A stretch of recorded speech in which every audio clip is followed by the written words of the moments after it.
જો કે આ બેઠકમાં મીડિયાકર્મીઓ માટે પ્રવેશ પર સ્પષ્ટપણે પ્રતિબંધ મુકાયો હતો. માહિતી મેળવવા માટે પહોંચેલા પત્રકારોને પ્રવેશ ન આપતા મનપાના માર્શલ અને પોલીસ કર્મચારીઓ દ્વારા મીડિયાકર્મીઓ સાથે ગેરવર્તણૂક કરવામાં આવ્યાનો આરોપ છે.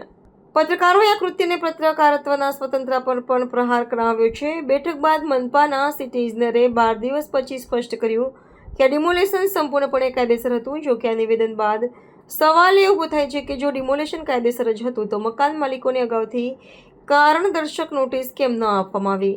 આ ઉપરાંત ભૂતિયા ડિમોલેશનના મામલે અધિકારીઓ મીડિયા અને તપાસથી દૂર ભાગી રહ્યા હોવાના પણ આરોપ ઉઠાવવામાં આવી રહ્યા છે.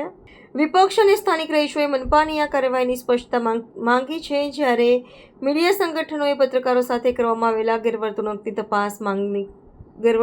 તપાસની માંગ કરી છે. હજુ સુધી મનપા દ્વારા નોટિસ ન મળવા અંગે કોઈ સત્તાવાર જવાબ આપવામાં આવ્યો નથી.